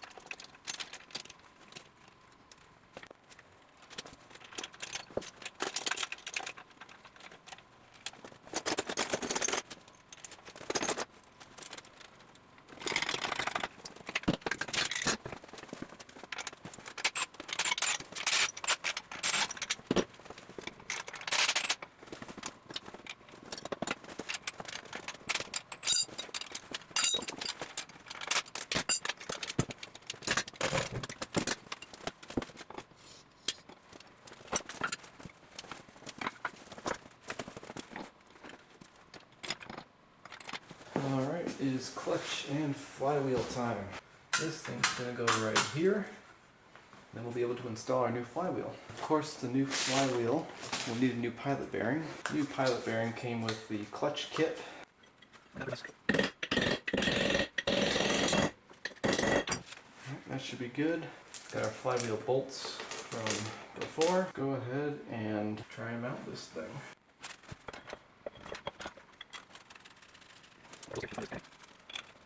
I'm gonna need to figure out a way to torque these things.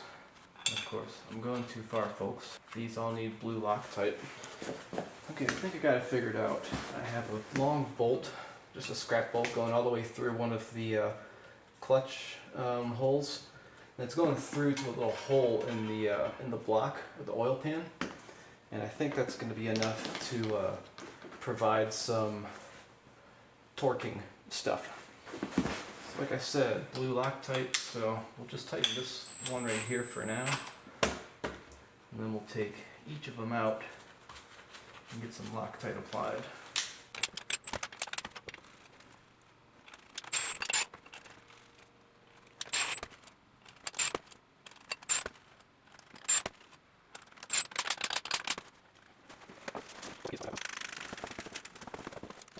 It said 71 to 76. So I'll go 75. Let's see if this bolt holds everything.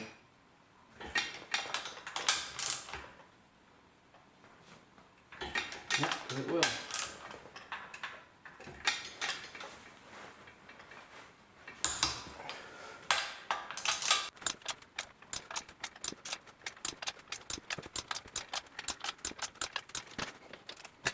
Let's clean off this flywheel. I want our clutch to be as happy as possible. And it says T/M side, so this must mean transmission side. So we can take our alignment tool. Let's go like this. See, I've got the engine side facing me. I've got the pressure plate. And then we're just gonna slide this onto the dowels here. So we can start running these in.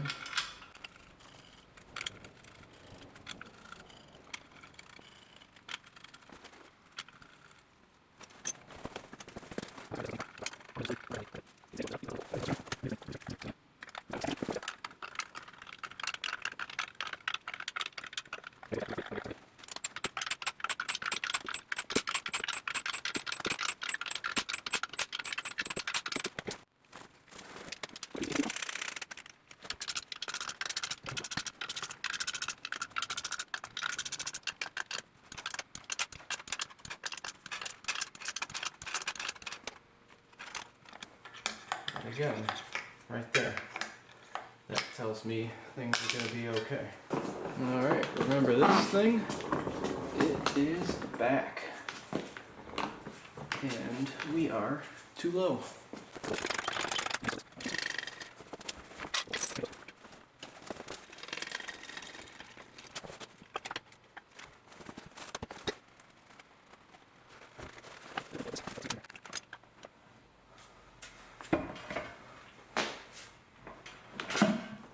Oh, that was pretty easy.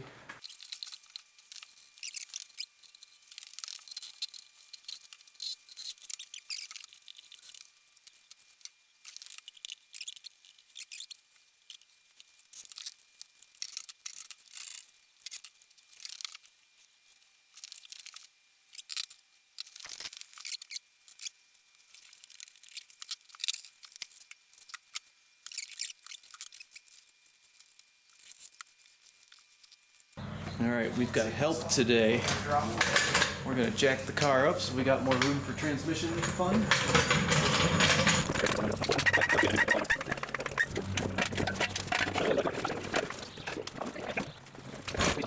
I'm pretty sure I've got everything ready to go.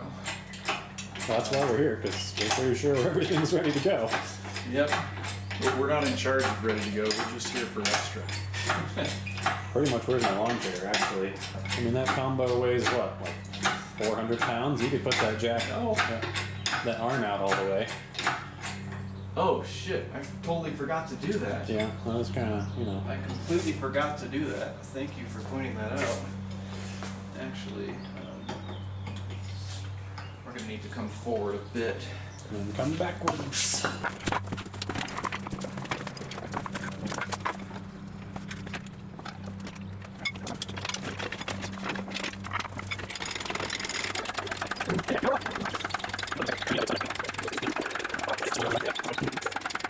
Okay, it's getting up pretty high here. So is that the new slave that's on there? You just have to swap the hose onto it? Yep. Or what? We gotta swap the hard line.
this the engine that was making the funky noises? Okay, many hours and lots of cussing and swearing later. We are here.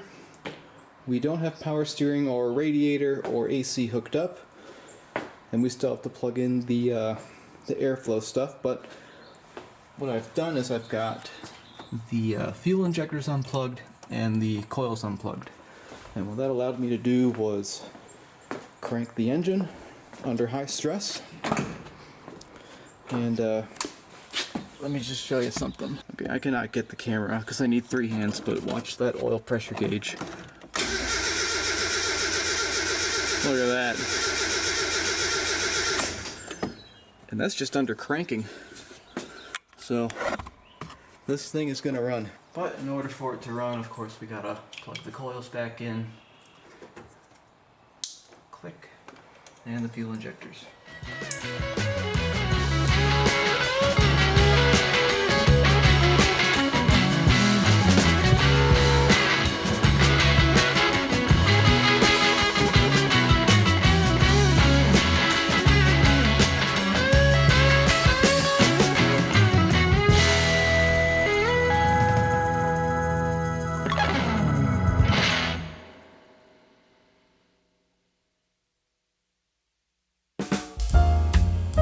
Everything should be ready now for first start. We should expect to hear some clattering out of the lifters potentially. It might not start too well at first because there's no fuel in the lines right now. That needs to be bled out. And hopefully there's no leaks. If there's no coolant, we won't run it for long. So here we go.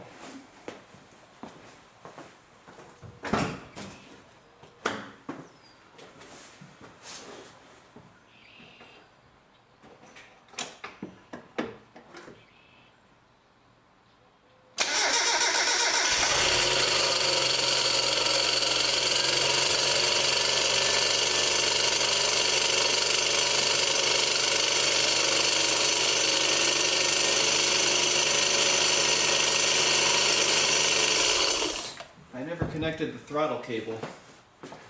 That's something we're probably gonna want. I don't know what that sound was, but it started. I was like, why is the gas not doing anything? Let's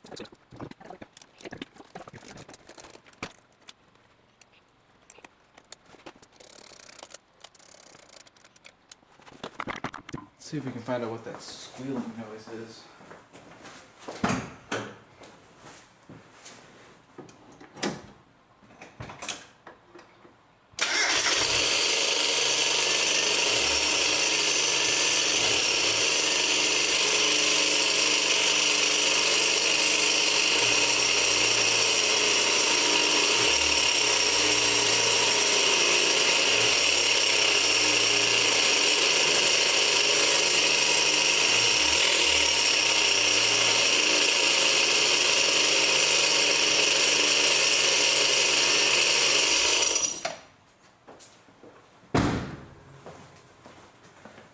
Might be accessory drive rubbing on something?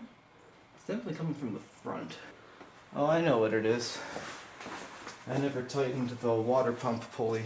Holy crap. Well, this is what happens when you're too excited. Start doing stupid crap and then put yourself in a really dangerous situation. And you didn't even realize how dangerous it was.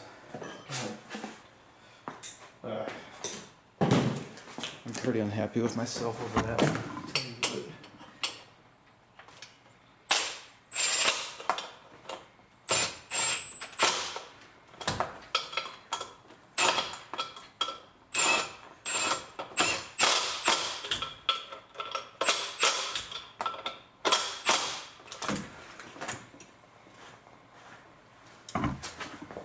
Okay, let's see if that makes it better. I'm pretty sure that was it.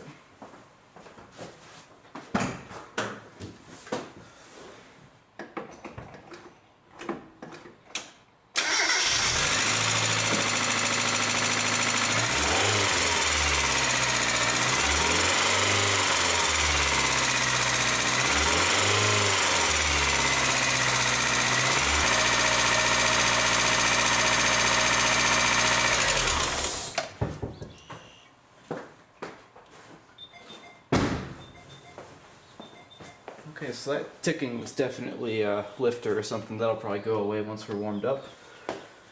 But it looks like we're in really good shape. Now it's time to get the radiator in, probably fill it up.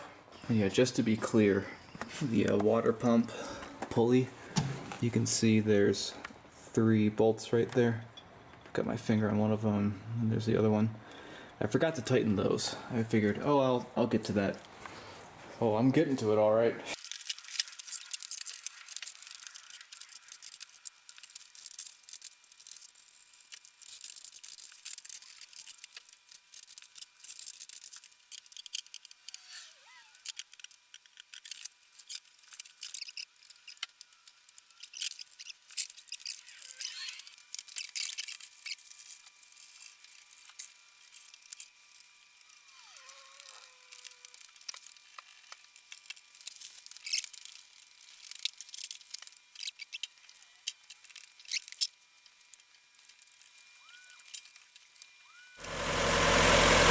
I'm sorry I've been bad about recording. She was making a lot of noise earlier. Noise really similar to the initial problem.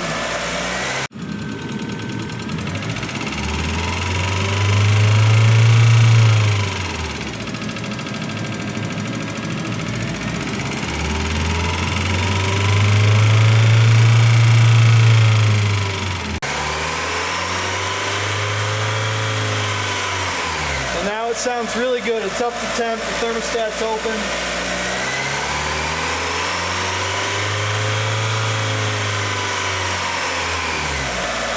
You gotta do this when you're breaking in an engine.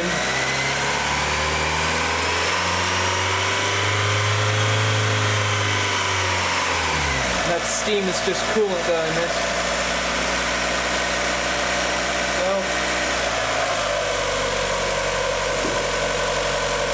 Quite happy.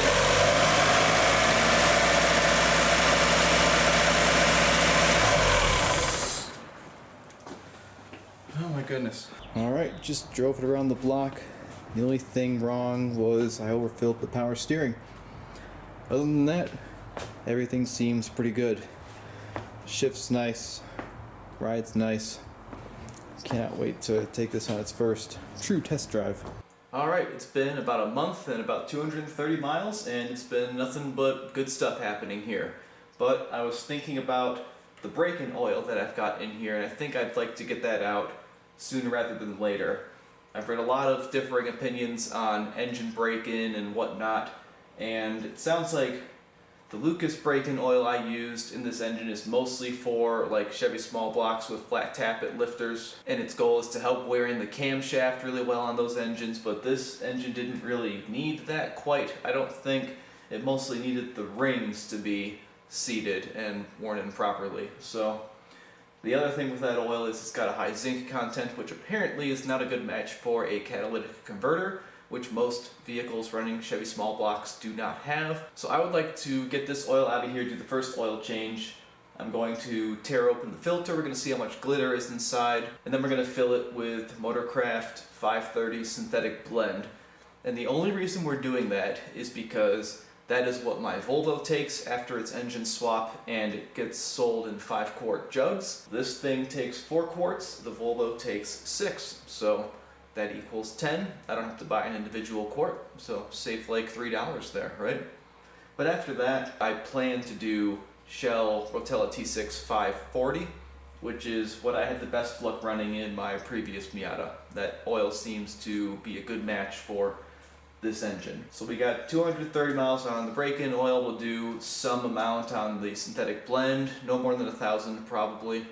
And then I will go with regular oil change intervals with the Shell Rotella T6 540, or Brotella as they like to call it in the Miata forums. I have not taken this engine to redline yet. I've been driving it easy with, a little bit more throttle here and there as it's gotten more broken in. So we'll see if I've got the balls to take it to redline after this first oil change. Probably shouldn't do it, but I don't think I can help myself. I guess that's going to depend on what we see coming out of this filter, right? Let's get to work.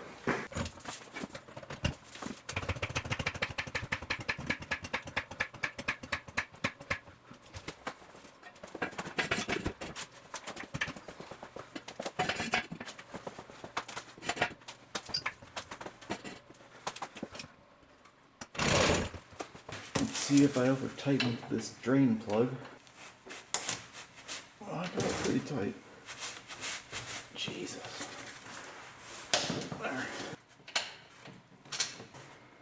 Okay, there it goes. And the magnet on the plug is perfectly clean, which I like to see.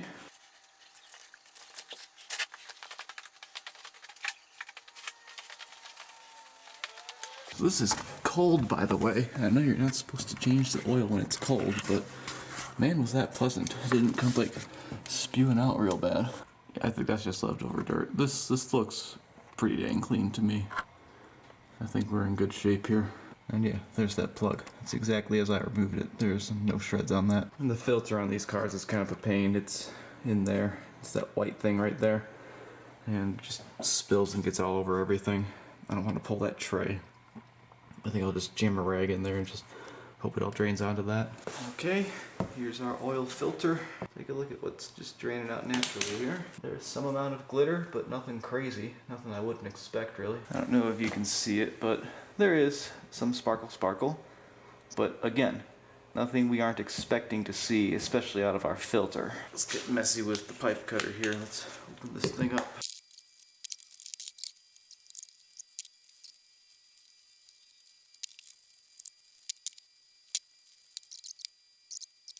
Let's see, can you see in there?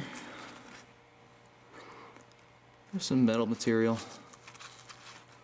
Nothing crazy. So I'd call that good. I'm happy to get that out of the engine at this point. One thing I'm making very sure of here, that's a gasket right there. And inside this engine is not another gasket.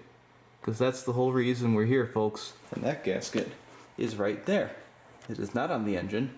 We are not going to have a double gasket failure on this engine. Alright, getting ready to start it. Got the garage door open so I don't die.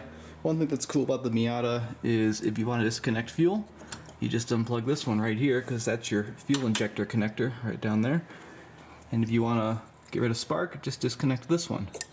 And I did that and cranked the engine and I saw oil pressure come up on the mechanical gauge there. Sorry, I should have connected this one to get rid of spark, but I disconnected timing, so it didn't even fire the spark or the injectors, so I guess I could have just disconnected that one, and I'm not worried about the fuel here. Oh well. There's your fuel.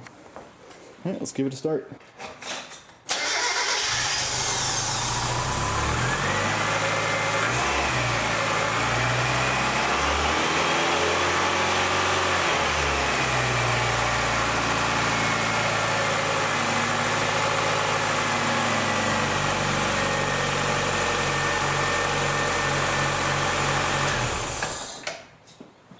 Looks like we're pretty much at full.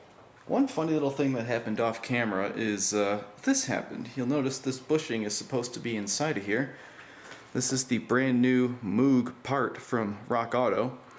And yeah, I was just pulling into work one day and I just heard like a boom, and that was this bushing deciding it doesn't want to be one with this metal piece anymore. So don't buy the Moog sway bar links. I replaced the one on the other side because I looked at it and it looked like it was about to have a similar fate. So instead I'm running the original 35-year-old bushings in the front. I left these new ones in the back. I guess we'll see what happens. This video will end with me driving this car and taking it to Redline. It's gonna happen, but it's just taking time. Well folks, it was not long ago. We were right here a few months ago with this vehicle. It had a broken engine then, and now it's got a good engine.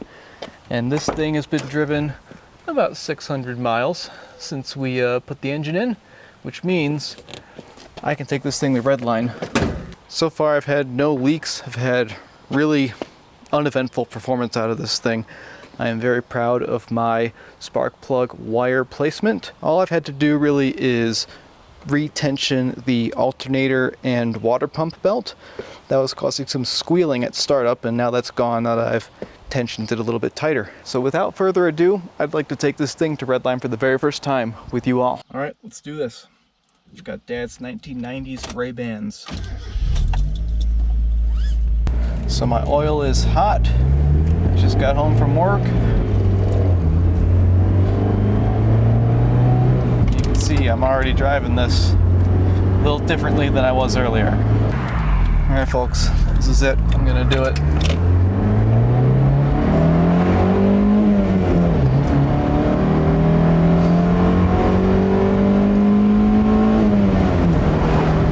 It's so slow. But that's these cars for you. And I've got oil pressure, which means I did not blow up the engine. Which means I did something right. Hopefully. Let's do that again.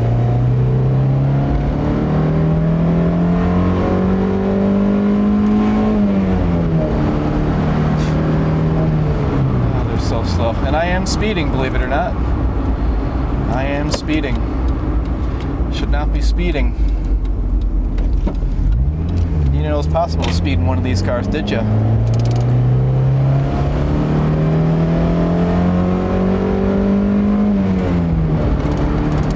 It's taking it. And there it is, folks. That's Redline. That's a good engine. I've had some pretty unfortunate automotive experiences in the past 4 years or so. I need this. I need this win pretty badly. My Jaguar LS swap experience was not really ideal. I sold that car after a good amount of defeat, and that was a lot of work for a little payoff, and I lost a lot of money. Then I had that 80 Series Land Cruiser that I showed in a video or two very briefly. That thing was a disaster. Took way more time and money out of my life than I ever thought it would. And turns out I'm not really an 80 Series Land Cruiser guy, unfortunately. So I'm happy to have both those cars gone. That was basically 4 years of constant giving time and attention to vehicles that I did not end up keeping and kind of just wanted to get rid of at the end of the experience. But this one right here is special. I saw this come up on Craigslist, and I knew I was probably destined to be the one that brings this one back to life and makes it right again. And here we are. I plan on keeping this for a minute. I think this car is just awesome. I have no plans to sell it at this point in time. I am enjoying the heck out of it. I love driving it to work. I love driving it with the top down. And I do not mind at all that it is slow, per se. I think that just kind of adds to the fun, makes it a unique experience. The engine is idling, and I still have about 30 psi of oil, which means I have not lost a bearing, in theory.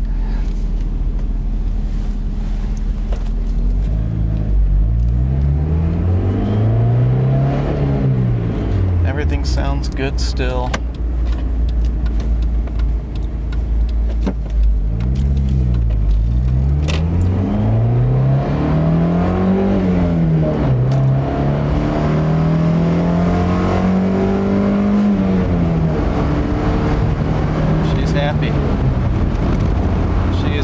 Happy vehicle. Now we've got our ski pole rollerblader again. She's even got the ski goggles on and the ski helmet. That's very interesting. Very Montana, I suppose.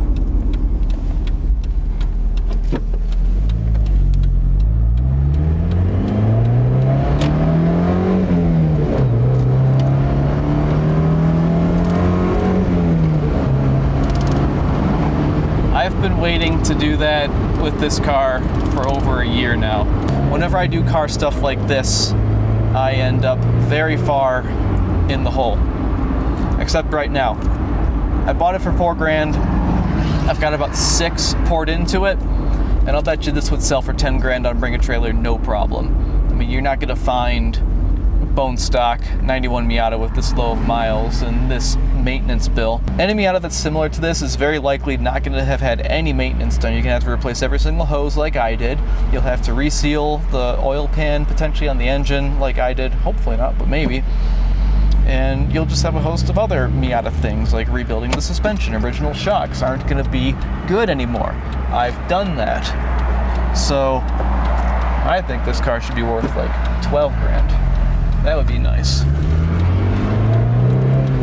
But something's only worth what somebody's willing to pay for it.